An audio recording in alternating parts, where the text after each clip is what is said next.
Hi there, and welcome to another episode of the New Weight Paradigm podcast video.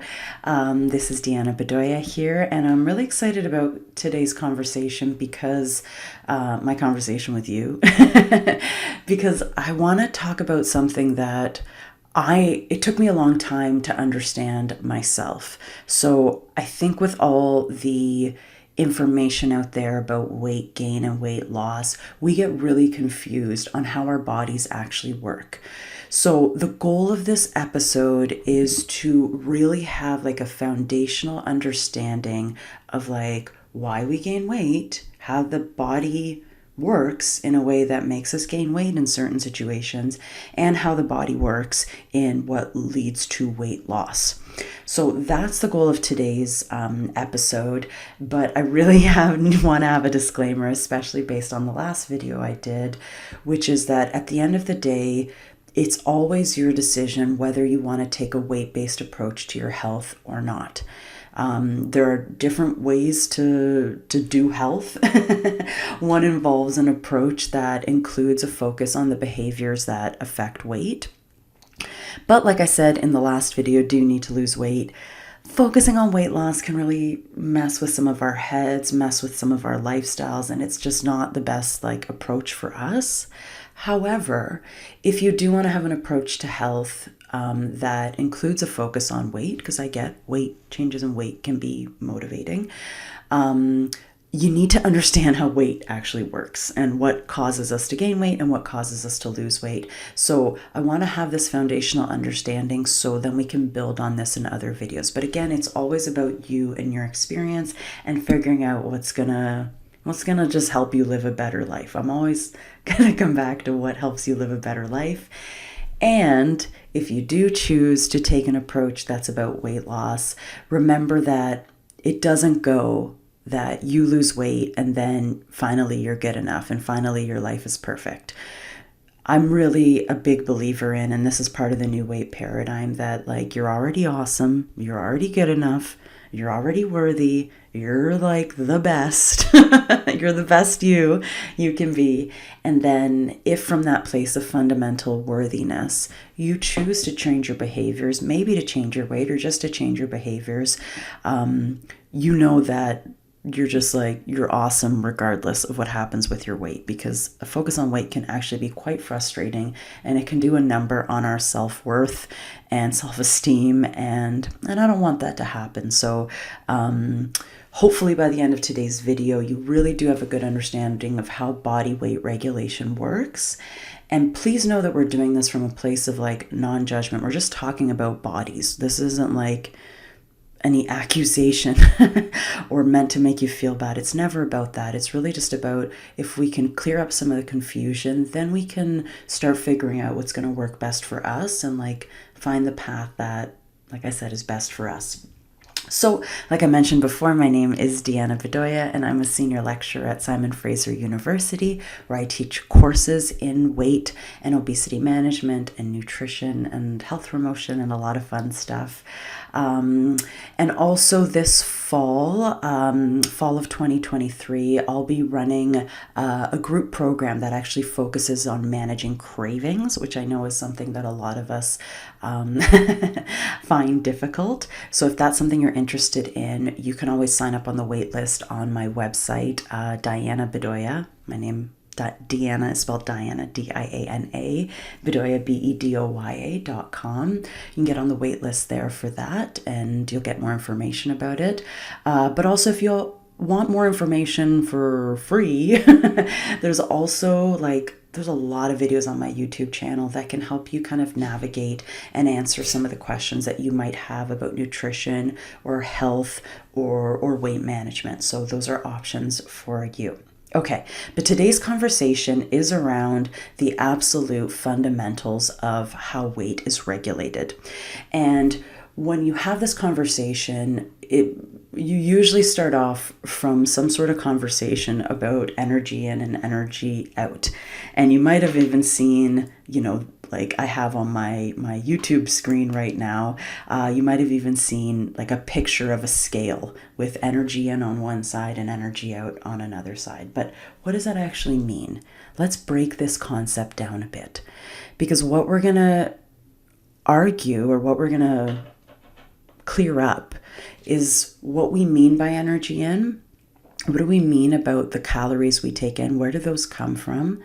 And then if energy intake is higher than energy expenditure, we're taking in more calories, we're taking more energy than we're burning. That does promote a gain in fat mass. And how does that actually happen? And then how can we work with this knowledge to maybe go the other direction where energy expenditure is higher than energy intake? So threw a lot around the word energy in and energy expenditure a lot, but in the next little bit, I'm going to clear up what I mean by that, and hopefully, we leave without any confusion of what I mean by that concept. So the main way that we gain fat mass, fat weight on the body, right, which is typically the one that we don't want to gain a lot of, right, in excess, because an excess amount of adiposity, or fat as we call it, that can lead to potentially health problems, and we ideally want to minimize that. But when we talk about a gain in weight, like I said, we're typically talking about a gain in fat mass. And so how does that actually happen? So every day you eat stuff. You eat a number of different things. You eat pasta, you eat chicken, you eat broccoli, you eat whatever you might eat. And in that food, you have carbs, fats, and proteins, and protein in that food that you consume. Those are what we call the 3 energy yielding nutrients. Okay, food is typically composed of 6 nutrients, 6 different types of nutrients, water, vitamins, and minerals being other nutrients, but those don't provide energy to the body. The only nutrients that provide energy to the body are carbs, fats, and protein. Okay, alcohol also provides energy to the body, but let's leave it out of this conversation just for the sake of simplicity. Okay, so you eat a bunch of stuff in a day. You eat pizza, you eat pasta, you eat chicken. I kind of go with the same examples all the time. But in that food, there are carbs, there are fats, and there is protein. Okay? And when you take that food into the body, those carbs, fats, and proteins into the body, we call them energy yielding nutrients, because like locked in, like actually kind of in the bonds, right? So if you can think of like what a molecule, molecules look all different, but if you think of molecules, they're like made up of different atoms that are bonded together into these bonds, right? These different types of bonds. And when I take food in, it's got a molecular structure, and when we break down that structure, we release energy. Okay, so putting it back a step again, you eat pizza, let's say, you get carbs, fats, and proteins from pizza. Your body breaks, once that comes in and those nutrients go to the cell, right? Your body will take those carbs, those fats, and the protein and break them down, metabolize them. Okay, metabolism, when we talk about metabolism, we're talking about the chemical reactions that are occurring in our body. Okay, so when we metabolize the carbs, fats, and proteins in our diet, we break a bunch of bonds, and through a process called cellular respiration, which we won't get into right now, what we're able to do is capture the energy. When we break bonds, energy is released, and we can capture some of that energy into something called ATP, adenosine triphosphate, okay? And like, if you learned about ATP in high school or university, ATP, they call it the energy currency of the body. What does that mean? It's like money. It allows us to do stuff all over the body. Okay, so when I need to contract a muscle, when I need to send a nerve signal, when I need to secrete something from a gland, I need energy to do that. Okay, how do I get that energy? I take food energy. I take the carbs, fats, and proteins that are found in food. I break them down. I capture some of that energy as something called ATP, and now that's money. I can do work with that money. I can get stuff done with that money. Okay? So carbs, fats, and proteins provide energy to the body. And just a quick clarification, when I say energy, sometimes I'll use the word calories or kilocalories more appropriately. Kilocalories are a unit of measurement of energy. So I sometimes use the words interchangeably because energy is measured in kilocalories. So when I say 2,000 kilocalories, I mean 2,000 kilocalories of energy. Okay, so in Canada and the United States, we usually use kilocalories. I'll sometimes just say calories. In Europe and other parts of the world, they often use kilojoules, but I'll stick to calories just because, well, I'm in Canada. Okay, so I took in all this food energy. I broke it down. I metabolized it. I captured some of that energy as ATP. And then I can use that ATP to do all the things my body needs to do. So what does my body need to do? My body needs to keep me alive. It needs to do a bunch of stuff. It needs to get my heart to beat. It needs to get my muscles to contract around like different parts of the body. You have other muscles beyond just the muscles that move your bones, right? That move things along your body, something called smooth muscle, right? We need energy just to move things in and out of cells. We need energy to do that. You need energy to send nerve signals. You need energy to do all sorts of things just to keep you alive right now. And you know this because you know that if you just lie in bed all day and don't move, you still need to take in food energy. Even though you're not moving your body's still doing a lot to keep you alive, basal metabolism, right? And because of that, you need to take food energy in to help you do the things you need to do, right? Just to keep yourself alive. We also burn energy, obviously, in the movements we make. So in physical activity, right? You go for a run, you go for a walk, you go to the pool. That all requires energy to make your muscles, right, contract and release. Okay? So I'm going somewhere with this, I promise. So if on a particular day you take in a certain amount of calories, a certain amount of kilocalories, a certain amount of energy. So let's say you take in 2,500 calories of food energy, right? And all the pizza and chips and chicken and broccoli and whatever else you ate, that amounted to 2,500 kilocalories of energy, let's say, okay? And let's say on that particular day, you only burned 2,000 kilocalories of energy, which is quite typical. Okay. So on a typical day, so on one day, I take in 2,500 calories of food, but I only burn 2,000 calories of food in the like keeping me alive processes, moving my body, and also we use some energy to process food too. Okay.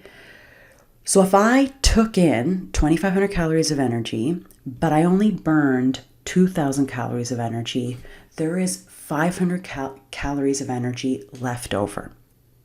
Now, if that happens once in a while and then the next day you eat maybe less and it all kind of balances out, there might not be a likelihood to gain fat mass.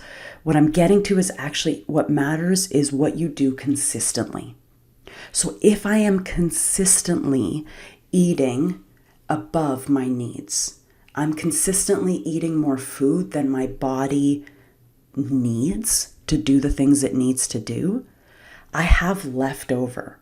So let's say, like getting back to that example, let's say on a particular day, I burn 2,000 kilocalories worth of energy, but I took in 2,500. So I have 500 kilocalories of energy left over. What happens to that? Well, the majority of what's like not used first, right? We often use carbs first. The majority of like what's not used first is going to be fat. So of the different nutrients we took in, we'll preferentially use up like the carbs, and then the proteins can be used to like build protein on the body, and we can use them for energy as well. But if I take in an extra 500 calories of energy, the majority of what's left over is going to be lipids. It's going to be fat. And what we do when we have excess lipids, or I'll just go with that, if we have excess lipids left over, we're going to store the rest We're going to store those lipids in our fat cells. Okay? So if I'm consistently eating above my needs, the fat energy that's left over gets stored in your fat cells. And when that happens, your fat cells get bigger, and also they can increase in number. They get bigger, a process called hypertrophy, and they can increase in number, a process called hyperplasia. Okay, you don't need to know that, but just to throw that in. So you might be thinking now, which is logical, well, if I just eat less fat, then less fat will go into my fat cells. That's not actually how it works. What actually matters is the total amount of kilocalories you consume. Okay, because both carbs and amino acids, which we get from proteins, can be used to make lipids that can then get stored in our fat cells. So what really matters isn't so much, for the most part, isn't so much about the macronutrient composition of your diet, as in how many carbs, fats, and proteins as a percentage of total calories you take in. What actually matters is the total amount of kilocalories you're taking in every day. And if the total amount of kilocalories you're taking in every day is above your body's needs, that is going to preferentially lead to a storage of fat. And if you're on YouTube right now, you're seeing on the slide that that I'm showing you what fat tissue actually looks like. It looks like a bunch of empty cells, because those empty cells are filled with these things called vacuoles, these little balloons, you might say, full of lipids. Okay, most of our fat is stored within what's something called white adipose tissue, okay, or just like fat tissue, you can call it. Okay, so if you consistently consume a diet that is high in energy beyond what you're burning, your body has leftover energy. The majority of that is already fat and is going to be stored in your fat cells. You could also have some amino acids from proteins or some carbohydrates left over. Those can also, although it's a minor pathway, those can also be converted into fat and stored in your fat tissue. So, really bottom line, and sometimes you hear this, is that it really does come down to how many calories you take in versus how many calories you expend in a day. Okay, it's not that simple, because that doesn't account for human behavior and how complex that is, and managing hunger cues and those kind of things. But from a physiological second rule of thermodynamics perspective, what really matters when it comes to your tendency to store fat or lose fat from the body is the total energy content of your diet and how much energy you burn in a day, mainly through physical activity. It's actually mainly through basal metabolism, but physical activity is like a controllable aspect of energy expenditure.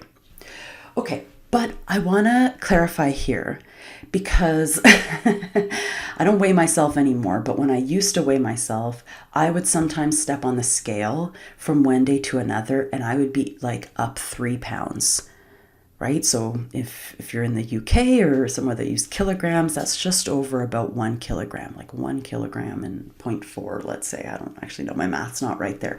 But I could fluctuate 2 to 3 pounds from one day to another very easily. That's not fat mass that's changing. I don't know how you could actually gain. It's pretty impressive if you were to be able to gain 3 pounds worth of fat mass in a day. I actually don't think that's humanly possible. Okay, maybe it is. I don't know.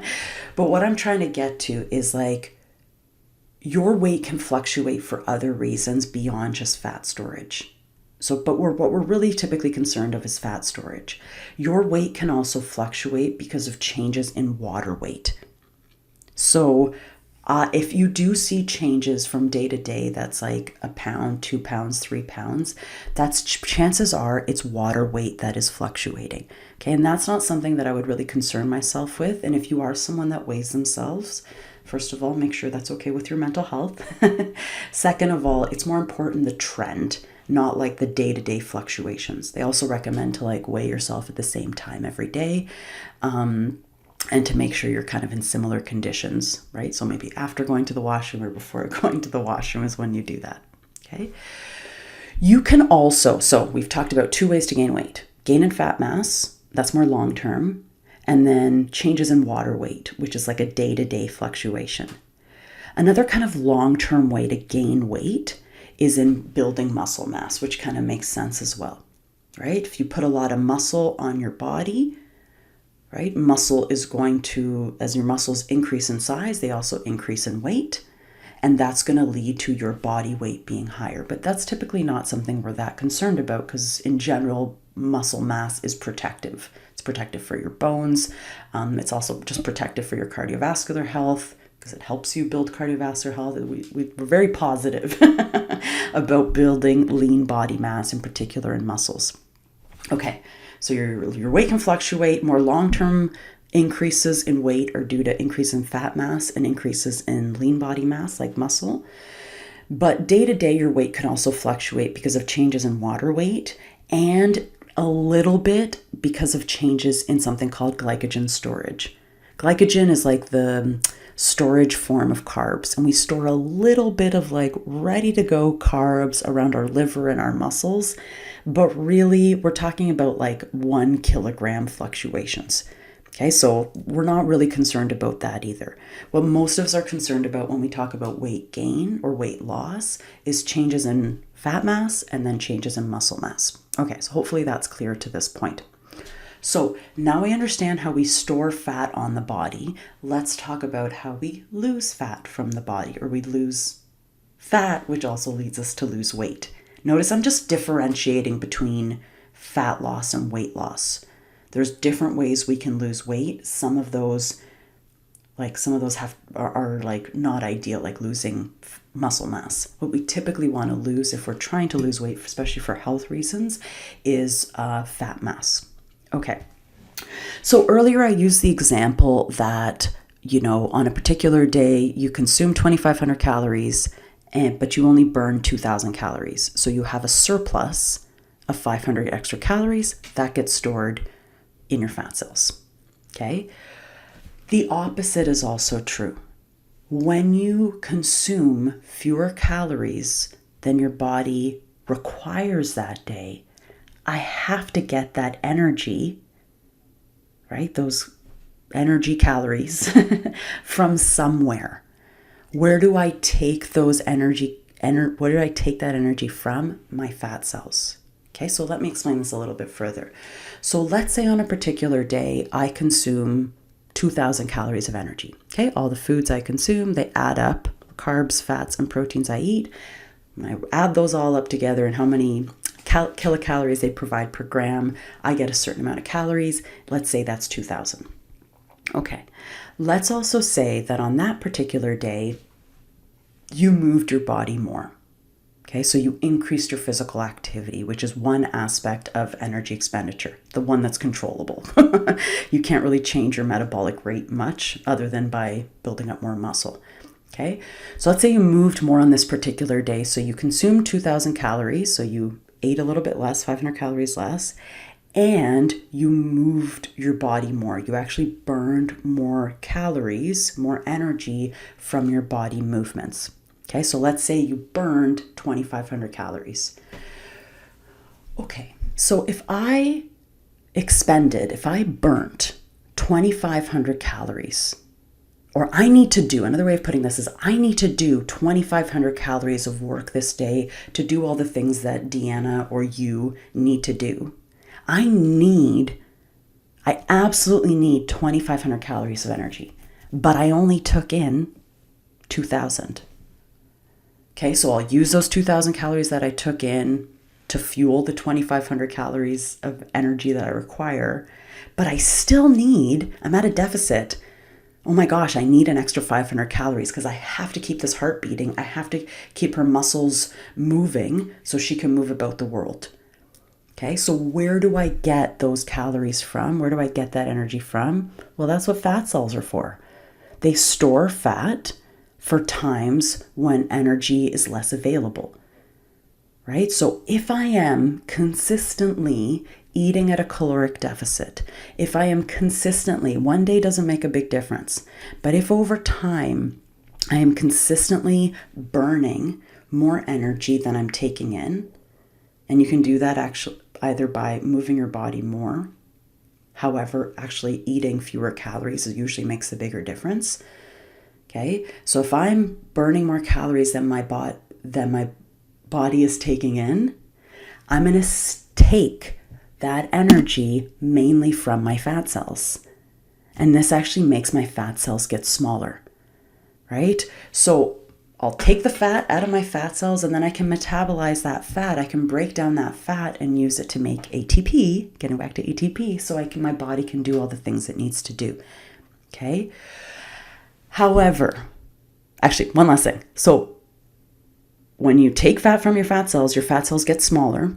They typically stay about the same number. You might be able to decrease your fat number a little bit, but it mainly stays higher. Once you add fat cells, you typically retain a higher level of overall fat cells. That's annoying, which is one of the reasons that it's hard to lose weight, because your body, those fat cells want to stay full of fat. So if consistently you're burning a lot of calories in a day, you're using up a lot of energy to do all the things that your body needs to do just to keep you alive, plus you're burning a lot of calories in moving your body around, maybe in exercise or sport or just like daily active living, and you're burning a lot of calories, but you're taking fewer in, you only have so many food calories to do the things you need to do. So you're going to start taking food energy, food calories from your fat cells.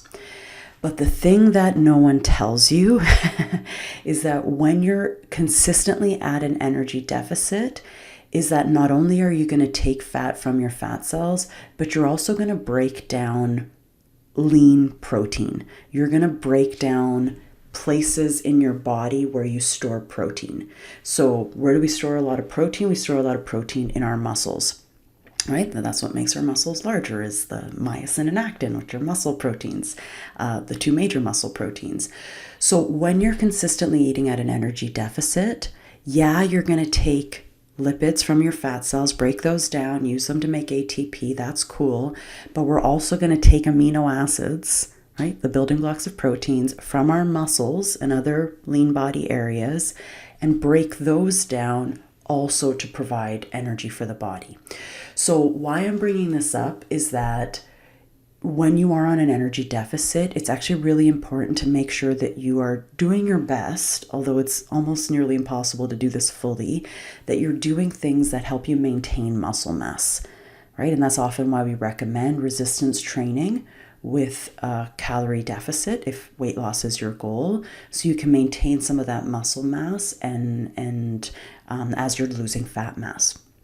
Okay, last thing, you also lose a bit of like day-to-day weight from glycogen, that carb storage source, but remember that's only about 1 kilogram for most people. So that's not really, that is like an immediate energy source, but it's not like a long-term storage energy source. Okay, so hopefully it's pretty clear by now how we lose weight from the body. We lose weight from the body, right? Our body weight will be lower when we are eating at a caloric deficit. We're burning more calories than we're taking in. So often it's because we're eating less more than anything else. So we're taking in less carbs, fats, and proteins from food.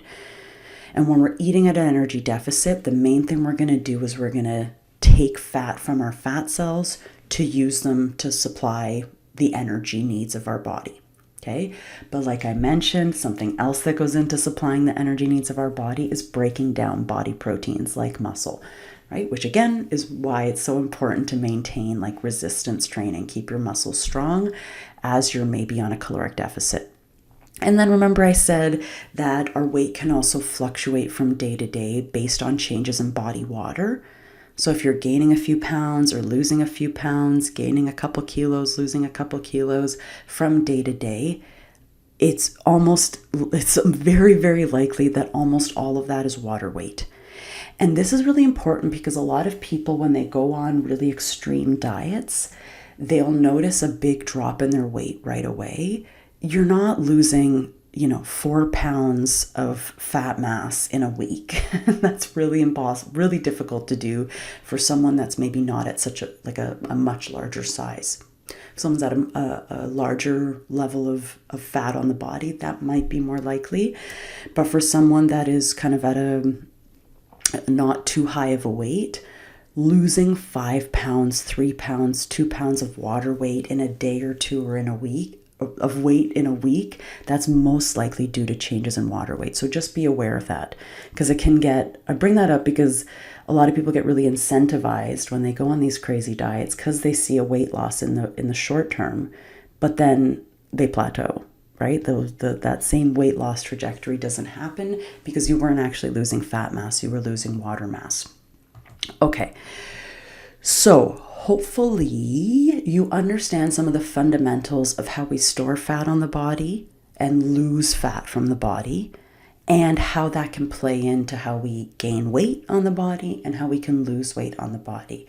But remember how I started this off, and just to reiterate, remember that at the end of the day, whether you decide to have a weight-based approach to your health is really up to you. If you choose to have one, I think it's really important that you know this stuff, right? Because you'll understand a little bit more what actually promotes a loss in weight and a gain in weight, okay? But you can also choose to have an approach to health that doesn't at all speak to weight and maybe just focuses on healthy behaviors and maybe other health markers. Okay, so I've said so far that in order to lose weight and accordingly I've said so far that in order to lose weight, one of the main things we need to do is lose fat mass. And if we want to lose fat mass from the body, we have to be at a calorie deficit. We have to be eating fewer calories than we're burning. So this brings up a term that I cannot stand because it is an oversimplification. If you see me on this video, I'm like, oh my God, like massaging my temples as I say this, because you'll often hear this phrase and it oversimplifies what it actually takes to lose fat mass. And this saying is eat less, move more. I was at an obesity conference recently, the Canadian Obesity Summit, and I heard a great line, which is like, it's the nightmare on Elm Street, ELMM, eat less, move more. Nightmare on Elm Street. Why do we call it that? Because using this term oversimplifies how easy it is, it's not, to maintain a consistent caloric deficit. That's what it takes to lose fat mass, but how do you actually do that? And when you just tell people to eat less and move more, it doesn't account for the complexity of human behavior and how much we like to stick to doing the same things we've always done. It's really hard to change behavior. Very, very difficult, especially consistently. It can absolutely be done, but we oversimplify behavior change and we don't set people up for success when we just tell them to eat less and move more. Okay, that is the foundations of like caloric deficit, which leads to a loss in fat mass, but it's way more complex than that at the individual level. Okay, so let me break down this term, eat less, move more, a little bit more. Okay, so the first part of that equation is this eat less. So when I say eat less, right, we want to consume fewer food calories. So if you are trying to manage your weight, and this isn't going to mess with your mental health, a focus on the caloric content of your diet is probably the most important factor, okay? But when I just say that it's all about calories, what it doesn't account for is how difficult it is to actually consume fewer calories, because you are currently eating in a particular way that you're used to. Your body is used to it. Your brain is used to it. So if we're asking you to consume fewer calories, we're asking the brain to change. And when we're asking the brain to change the way it thinks or the way it like defaults, that takes time and that takes reprogramming and that takes like social support and environmental control and a lot of different things that we often don't talk about, right? So a place to maybe start if you are trying to get into a caloric deficit to promote a loss of weight, fat mass and weight, a good place to start is like, why do you eat the way you do? And that's a question that you can ask yourself without judgment, just pure curiosity, because there's a reason you eat the way you currently eat.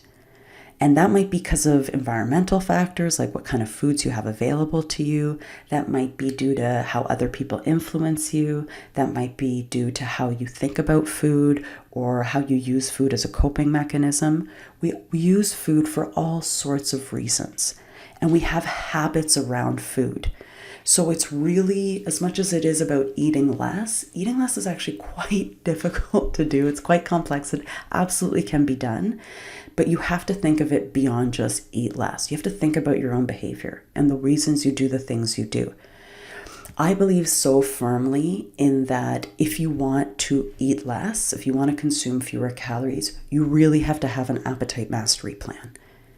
What do I mean by that? When you are at a caloric deficit, and I'm going to do another video about this, but when you are at a caloric deficit, your body doesn't like that. It doesn't want to lose fat mass. Your body's very good at preserving fat mass and gaining fat mass. It's not so good at losing it. Why do I say that? Because as soon as we're in a caloric deficit, our body starts sending us higher hunger signals. And those hunger signals make it really difficult to just eat less. And that's why it's so important to manage these hunger signals, these appetite signals, which is where this concept of appetite mastery really started from, which is something that I have a bunch of YouTube videos on for free if you want to check that out. But the whole concept of appetite mastery is about like changing your thinking patterns, examining and changing and challenging your thinking patterns, right? Trying to see how you're using food to emotionally regulate and trying to find other ways to emotionally regulate. Changing your environment and maybe how you respond to your environment and the people around you as well. I'm deeply influenced by my environment and people around me. So I really have to have a lot of strength and power and like resources. And, I really have to set myself up for success in that area. And then another part of appetite mastery has to do with like eating in a way so you're more likely to feel full. So for instance, a diet higher in protein, a diet that isn't full of like sugar and fat and processed foods, a diet that's more based on whole foods and higher in protein. And when you eat a little bit slower as well, and you eat more mindfully, these are all things that can maybe help you manage your appetite signals so they don't feel as strong. Okay. But it really is a personal path as far as this eating less goes. Achieving a caloric deficit is not easy. We oversimplify and make it seem like it's so easy, but it's really difficult because it involves behavior change and sustainable behavior change if you are to see a difference over time that you can maintain. And if you want to eat less, you have to be prepared for the hunger signals that are going to kick in to tell you to eat more, right? And that's where that appetite mastery is so important. Like I said, I have a bunch of YouTube videos on it, and I'll do a podcast series about that as well in the future too. But the YouTube videos are there for your use right now. Okay. So on one side of the equation of promoting a caloric deficit is eating fewer calories. And I would argue that that's actually, it's very clear that that's the most important one. Okay. On the other side of the equation is this move more, right? Burn more calories. Okay. You can burn more calories. The two main controllable ways you can burn more calories is to build muscle mass, because that'll increase your basal metabolic rate, at least a little bit. But the main controllable way that you can burn more calories is to move your body more, okay? That said, what the research suggests is that moving your body more, increasing energy expenditure through physical activity, that is so important for overall health. It's like being active is like literally one of the best things you can possibly do for your overall quality of life and health, and like every health marker you can imagine. If there was a miracle pill, it would be physical activity. But physical activity is so for weight loss. It is so for helping people achieve and maintain a caloric deficit. It is very, though, important for weight maintenance. Individuals that are more likely to sustain weight loss, they're often the ones that get higher amounts of physical activity. Okay. And then again, remember, physical activity is really important for preserving muscle mass, especially resistance exercise, really important for preserving muscle mass when you are at a caloric deficit. So you're not breaking down your muscle proteins as much. Okay, so move more.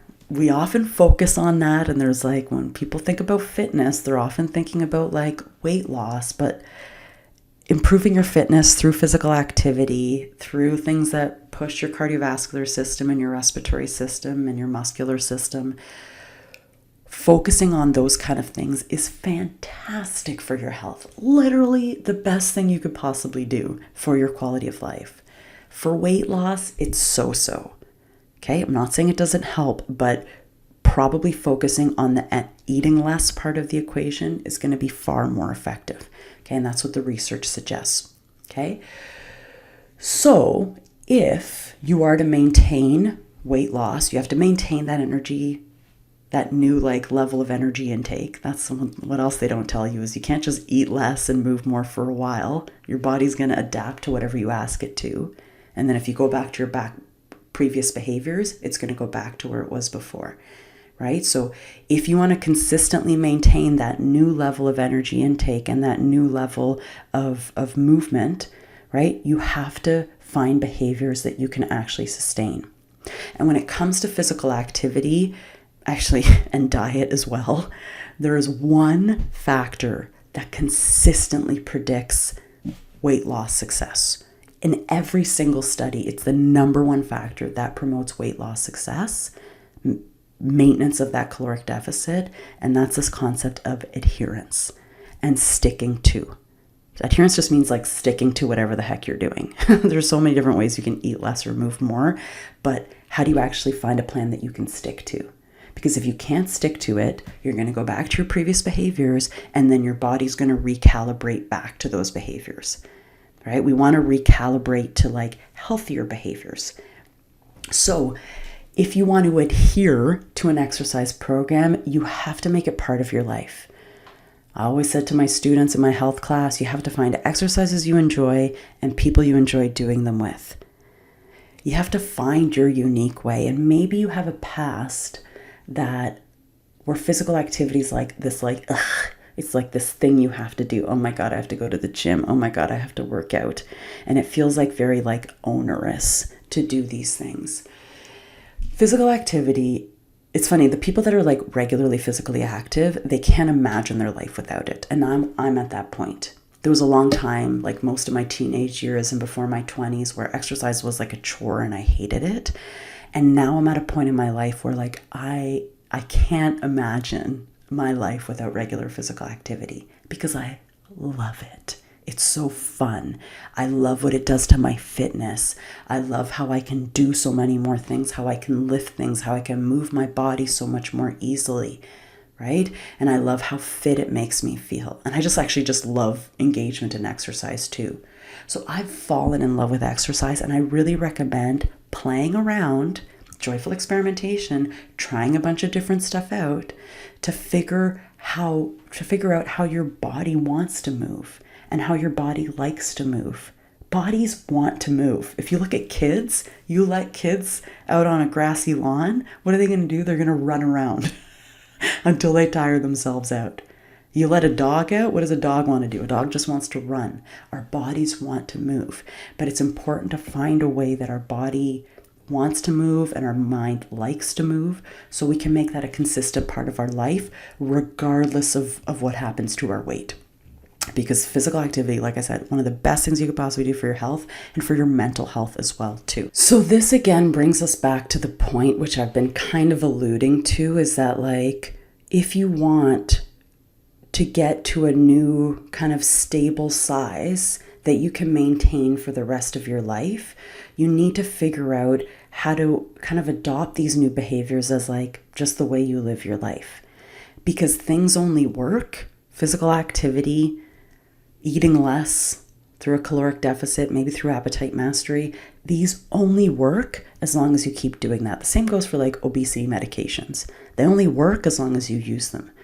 So if you are just going to go on a short-term diet and then you're going to go back to your old habits, which is the cycle that so many of us are stuck in, that's not going to be sustainable. Your weight's going to keep recalibrating to your behaviors.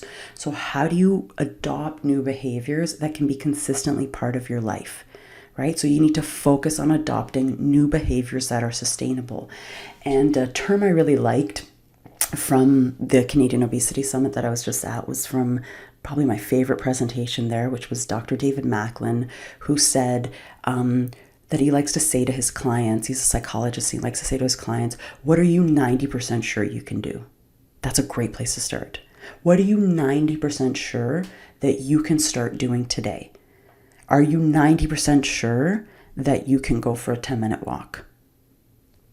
Are you 90% sure that you can go to the gym for an hour? Are you really sure you can do that? Maybe you can work up to that, but is that what you're 90% sure that you can do? Are you 90% sure that you can just stop eating chips? Or are you 90% sure that you can maybe buy a smaller bag and, keep fewer chips in the house? What are you 90% sure you can do? Start with that. And then you can start playing, joyfully experimenting, trying things out, seeing how they go, reassessing, data collection, analyzing the data. This didn't work. Let's try something else, to help you find what's actually going to work for you. And it's about like building a new life, quite honestly. Things don't change unless your body won't change unless you change your behaviors. So how can you change your behaviors in a way that this is just like your new status quo? And that's easy to say, but a little bit harder to do. And that's why focusing on things you really enjoy is so important. And that's, again, something that the research says. So I just pulled up one study, which is a systematic review and meta-analysis called Theoretical Explanations for Maintenance of Behavior Change, a systematic review of behavior theories. And why we love systematic reviews and meta-analyses in science is because what they actually do is they look at all the different studies that have been done, and they're like, well, what does the evidence say overall? It's not just based on one study, it's based on a bunch of different studies. Okay, and the systematic review included something called randomized control trials, which are always that's a thumbs up for evidence as far as science goes. But anyways, in this systematic review by Dominika Kwasnicka, sorry for mispronouncing her name, from 2016, I just want to read you one of the conclusions that they came to in the article, which is, individuals need at least one sustained motivator to maintain behavior. These may include behavior enjoyment. You got to like it. You got to enjoy what you're doing. If you enjoy what you're doing, you're more likely to do it. Okay, number 2, satisfaction with behavioral outcomes. So that might mean that you're satisfied with your new weight, but it could also be you're satisfied with your new level of fitness. So for me, I love my fitness level, and that's actually one of the things that makes me keep being active is I want to maintain this fitness. I'm happy with that fitness outcome. I'm also, from a diet perspective, happy with the outcome that I feel in control of my eating behavior. That's a great outcome that goes beyond just weight. Okay, so things that keep you motivated to keep behavior sustained: enjoying it, having outcomes you enjoy. 2, self-determination, which means this is a little bit like thinking brain. I know I can actually do this, and I'm going to do the things that I set out to do. And some people are a little bit, I find, better at that than others. But that's another factor. I can do this. An I can do this attitude and actually doing it too.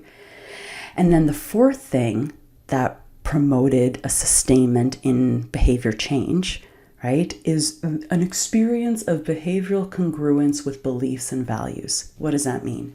It means that the behaviors you're doing, the new way you're moving your body, the new way you're eating lines up with your values, with what you believe is important to you. So for instance, part of a very important value of mine is being healthy. That's I want to live a healthy life. I want to live forever. I really want to enjoy my life, and being active and eating in a moderate way. These things help me feel healthy. And they help me, I know, reduce my risk of disease into the future. And those are both things that I find very valuable. Okay? Anything else I wanted to say about that? Oh, I had something else, but I just lost it. Oh, yeah. No, I remembered it. Which is another way to kind of think about this is, and this kind of goes back to that idea of how comfortable are you with living a new kind of life, is you might also want to think about the new identity you want to create for yourself. or the kind of unlayering of your old identity to get back to like who you really are, right? So one of the things that keeps me active is that I am an active person. I identify with being active. One of the reasons I'm healthy is I identify with being healthy. It's part of my identity. It's who I am. And if I were to stop doing the behaviors in line with that identity, there's a lack of congruence, right? It doesn't match up. So taking on a new identity of someone that is fit, of someone that is healthy, that might be something that you might want to consider. But I realize that that might be difficult for some people. I know that if someone has felt that they are just not an active person, or they're just, they never saw them as themselves as an athlete, for instance, they might have a hard time seeing themselves as one. But that said, identities are kind of made up. You can just create your own identity, truthfully. People around you might not agree, but screw them, right? You get to create the identity of yourself that you're going to align with.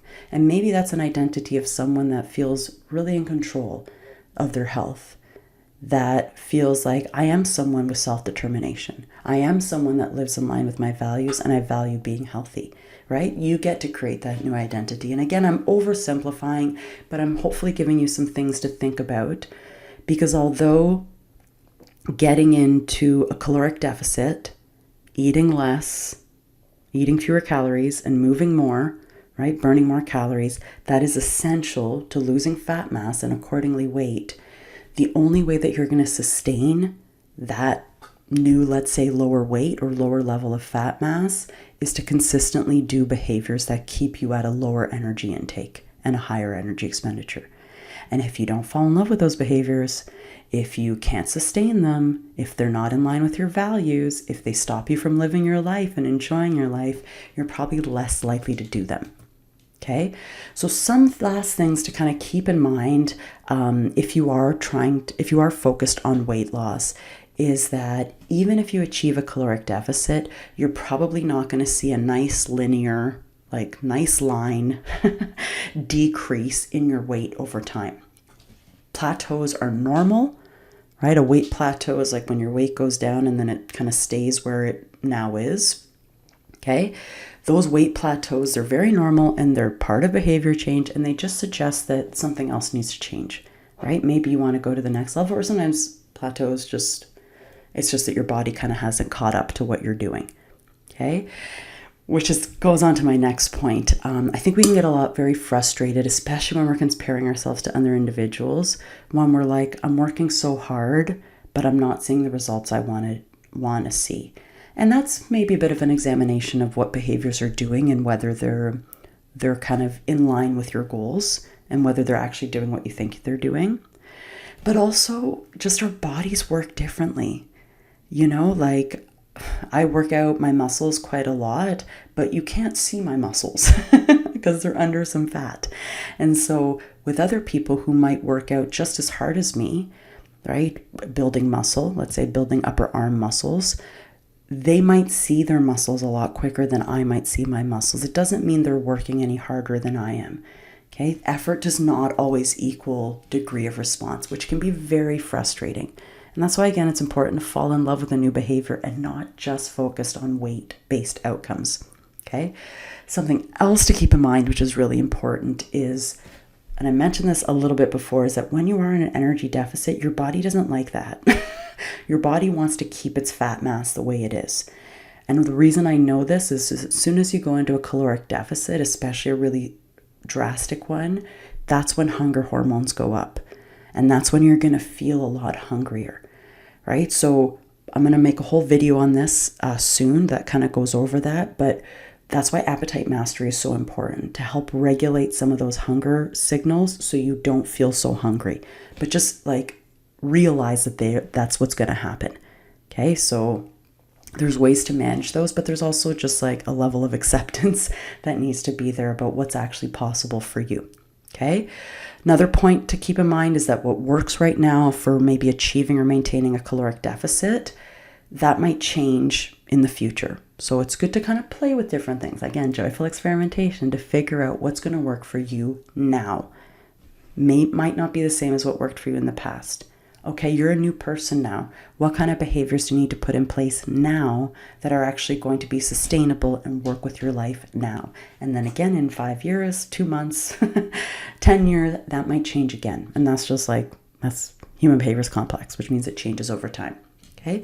It's also really important to maintain social and mental health. We can't forget about our mental health if we're trying to lose fat mass. And if the approaches you're taking are messing with your mental health, I think that's a really good sign that we need to reevaluate things. Because if you're messing with your mental health in order to achieve and maintain a caloric deficit, is that really sustainable? And does that have unintended consequences that can really negatively impact your quality of life? That's really important to keep in mind. Because again, it's all about quality of life. It's all about how we feel, and it's all about our experience in this world. Okay. Something else, I'll always tell people to set up the conditions for success, make it as easy on yourself as possible to maintain healthier behaviors.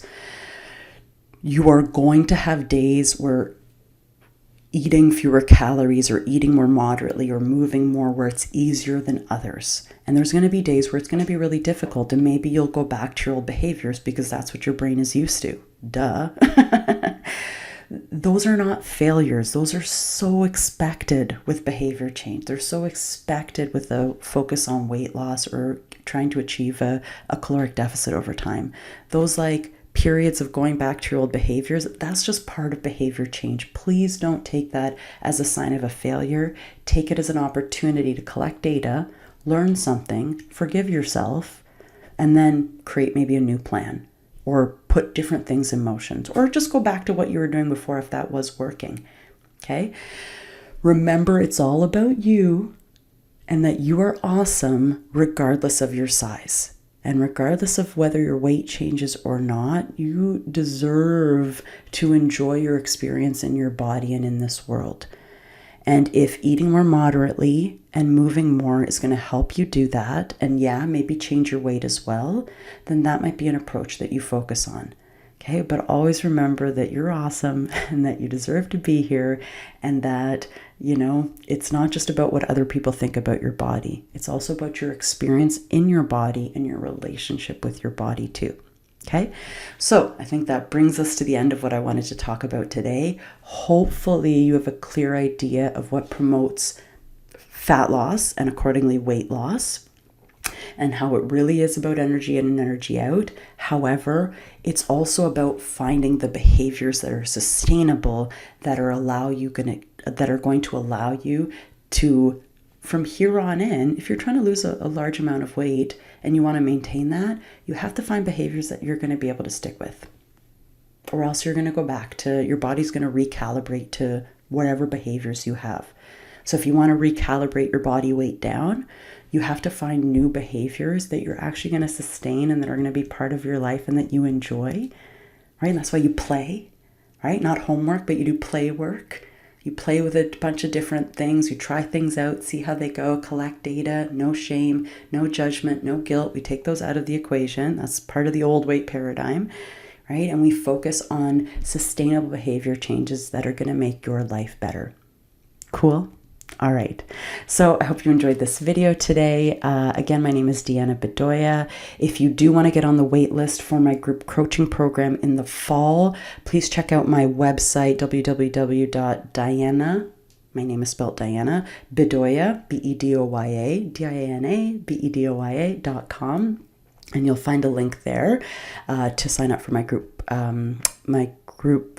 program in the fall, all about managing cravings. And then please like this podcast, subscribe on YouTube, leave a review. All this helps. These are a decent amount of work, but I do enjoy doing them. But a little bit of recognition does go a long way in helping me continue to do these. So I really appreciate your time, and I think you're awesome, and I hope you have a fantastic day.